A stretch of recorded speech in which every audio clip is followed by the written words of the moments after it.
के लिए फूले ने शिक्षा का अलग जगाया ताकि हमारा समाज शिक्षित होकर रूढ़िवादी व्यवस्था के अंतर्गत जो भी सरकारी शक्तियां हम पे हुकूमत करती हैं, हमको गुमराह करती हैं, उनसे मुक्ति दिला सके। कौम जो जानवरों से भी बदतर जिंदगी व्यतीत करती थी समाज में वो स्थान प्राप्त कर पाई जो एक मानवतावादी समाज में होना चाहिए। साथी कि संवैधानिक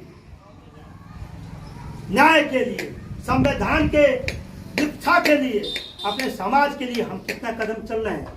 क्या एक एक बूंद खून के लिए तैयार हैं हम? नौजवान साथी, हमारे पिता तुल्य बुजुर्ग, हमारी बहन और प्रधान जी, आप लोगों को क्रांतिकारी जय भीम, जय भीम।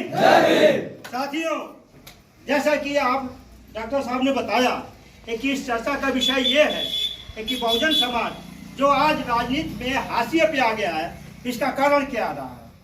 आप लोगों को पता होना चाहिए कि वर्तमान समय में जैसे हम खड़े हैं, यहाँ बात कर रहे हैं, यहाँ तक पहुँचने में बहुजन समाज के महापुरुषों ने बड़ी बड़ी कुर्बानियाँ दी हैं। तब जब कहीं आके हमको ये अधिकार मिला है कि हम लोग ये सभा आयोजित कर पा रहे हैं साथियों। और इसके पीछे एक बहुत लंबा संघर्ष रहा है और ये संघर्ष एक दो दिन का नहीं रहा है। लगभग 2500 साल पहले से ही यह संघर्ष शुरू हो गया, जब तथागत गौतम बुद्ध इस शोषणकारी बनकारी व्यवस्था के तहत उन्होंने क्रांतिकारी अलग जगाया था साथियों। भगवान बुद्ध उस समय जैसे कि रूढ़िवादिता फैली हुई थी, तमाम प्रकार के शोषण और अत्याचार हो रहे थे, उसके विरुद्ध उन्होंने एक धार्मिक आंदोलन छेड़ा और जिसके तहत उन्होंने आम जनमानस में समानता का भाव लाने के लिए, सही रास्ते दिखाने के लिए, अपना कल्याण करने के लिए, दुख से मुक्ति के लिए मार्ग दिखाया।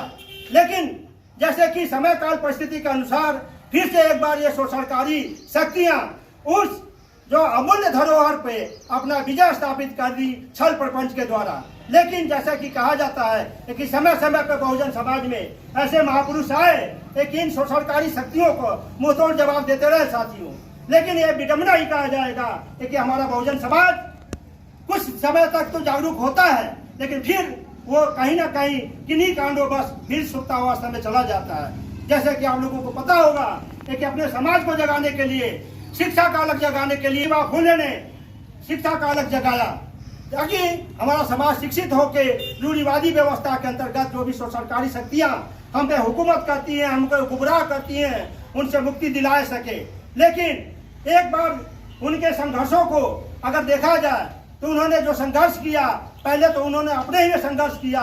जैसे आप लोगों को पता होना चाहिए कि ज्योतिबा फूले ने जब शिक्षा का अलग जगाया तब उनको ही उनके पिता ने उनके घर से निकाल दिया था साथी। उन संघर्षों के दौरान समाज में स्थापित शक्तियां फिर से एक बार बलवती हुई और जैसा कि आप लोगों को पता होगा कि महू छावनी में 14 अप्रैल 1891 में एक बालक जन्म लेते हैं जिनका नाम डॉक्टर भीमराव अंबेडकर था। उनके पिता रामजी सकपाल अंग्रेज सेना में सूबेदार पद से रिटायर हुए, लेकिन हमें यह बताते हुए बड़ा अफसोस हो रहा है कि इतने बड़े पद से रिटायर होने के बाद भी सामाजिक स्थिति में उनका कोई स्थान नहीं था साथियों। एक सूबेदार का लड़का पढ़ नहीं सकता था, उसको पढ़ने के लिए जब स्कूल जाना पड़ा तो सूबेदार का लड़का जो उस समय के काल में सूबेदार पद भारतवासियों को किंचित लोगों को मिल पाता था, सबसे बड़ा पोस्ट होता था सूबेदार का पद। उस पद से रिटायर व्यक्ति के पिता के बच्चे को घर के स्कूल के बाहर बैठ के पढ़ना पड़ा साथियों। उस स्थिति में बाबा साहब भीमराव अंबेडकर ने एक दृढ़ प्रतिज्ञा ली कि इस समाज में भय कुचक्र और दुष्चक्र को हम एक न एक दिन मिटा कर रहेंगे। इसीलिए उन्होंने अपना पूरा फोकस, पूरा ध्यान अपने शिक्षा पे किया और ये शिक्षा सामान्य शिक्षा नहीं थी साथियों। उस काल और परिस्थिति का आप आकलन करेंगे तो आपकी रूह कांप जाएगी। जिस काल परिस्थिति में हमें शिक्षा का कोई अधिकार नहीं था, बाबा साहब किस परिस्थिति में पढ़े होंगे आप और हम समझ सकते हैं। जबकि बाबा साहब के द्वारा दिए गए संविधान के तहत हमें यह अधिकार प्राप्त है कि हम समानता के भाव, समानता के स्तर तक जाके हम हमारे बच्चे स्कूल में पढ़ सकते हैं। फिर भी हमारे साथ पार्शियलिटी होती है। हमारे साथ अगर देखा जाए तो शिक्षक जो होते हैं हमारे साथ पार्शियलिटी करते हैं। हमारे बच्चों को कम नंबर दिया जाता है, हम उनको हतोत्साहित किया जाता है। आप समझिए कि जब संवैधानिक अधिकार प्राप्त होने के बाद भी हमारी जब स्थिति ये है तो बाबा साहब भीमराव अम्बेडकर कैसे पढ़े होंगे उन बीच। लेकिन उनके अंदर जो मेधा शक्ति थी, उनके अंदर जो योग्यता थी, उन्होंने कर दिखाया।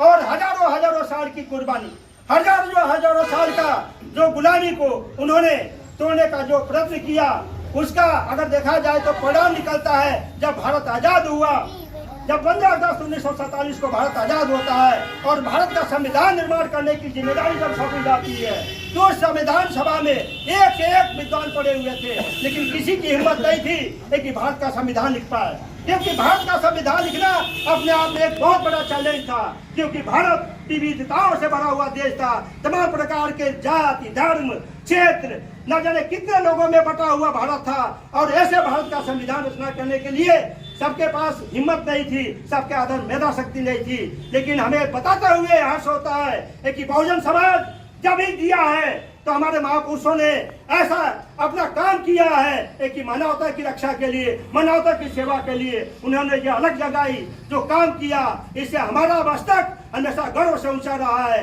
क्योंकि हमारे महापुरुषों ने कभी भी समाज को गुमराह नहीं किया, कभी भी उनका शोषण नहीं किया।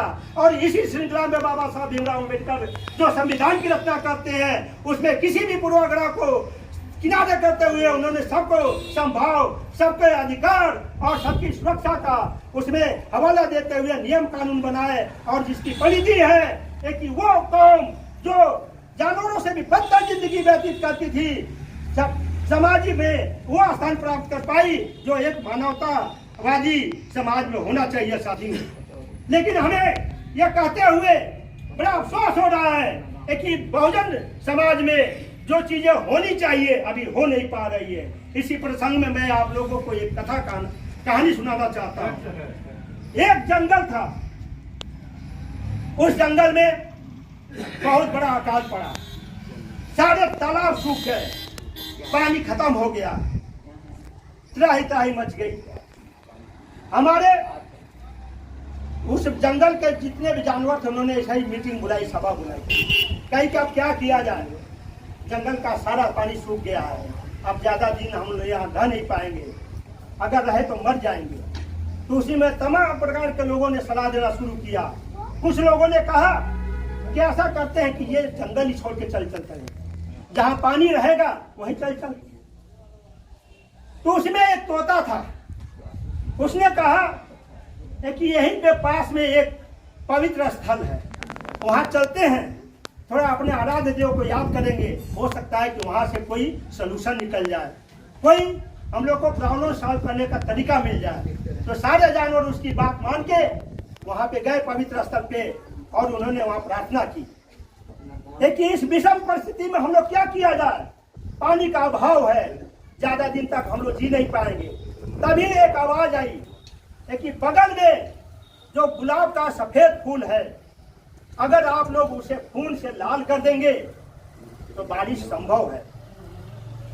सभी जानवर एक दूसरे का मुंह देखने लगे कि भैया आप क्या करेंगे, कौन खून देगा, कौन खून देगा। तो तोता एक प्रस्ताव रखा, कहा कि भैया देखिए, अगर एक आदमी खून देगा तो ज्यादा खून देना पड़ेगा। ऐसा करते हैं कि एक एक बूंद खून सभी लोग दे दें, और उस खून से हम इस गुलाब के फूल को लाल कर देंगे और जिससे बारिश हो जाएगा। तो अब खून देने की बात आई तो सब लोग अगल बगल देखने लगे, एक एक बूंद खून के लिए भी परेशानी होने लगी लोगों को। कह अरे यार ऐसे बकवास बात होती है, ऐसा कुछ होता नहीं है। ऐसा है कि अब चलो ये जंगल छोड़ के चलते हैं, क्योंकि अब बारिश होने वाली नहीं है, जो रहेगा मरेगा, पानी के लिए मर जाएंगे हम। सब लोग छोड़ के जाने लगे। जब जंगल में दूर जाने लगे तब देखे कि आकाश की तरफ देखे कि ये बादल घिर आया धीरे धीरे। फिर आगे बढ़े, फिर जाकर देख रहे हैं कि बादल घनघोर हो गया। कुछ और आगे बढ़े तो देखे कि झमाझम बारिश हो गई। इतनी बारिश शुरू हो गई कि पूरा जंगल का जितने भी नदी नाले तालाब थे सब भर के लबालब हो गए। तो जानवर कहे यार अब तो जाने की जरूरत है नहीं, अब इसी जंगल में रहा जाए, क्योंकि बारिश हो गई, पानी का भी प्रबंध हो गया, अब जाने की जरूरत नहीं है। तभी उसने कहा कि अरे यार तोता कहाँ है, साथी तो चला। कहा हाँ यार सही बात करो, सभी लोग तो हैं लेकिन तोता नहीं दिखाई दे रहा है। कहीं यार कहाँ गया, चले तो थे वहीं से जहाँ से पूजा स्थल था, कहीं चलो यार चल के देखते हैं वहीं पे। तो जाके देखते हैं तो क्या देखते हैं, एक तोता वहां मरा पड़ा हुआ है। वो अपना गर्दन काट के और उस फूल को लाल कर दिया था, और उसकी कुर्बानी ये थी कि वहां वर्षा हुआ।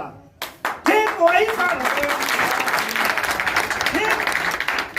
उस तोता भाई के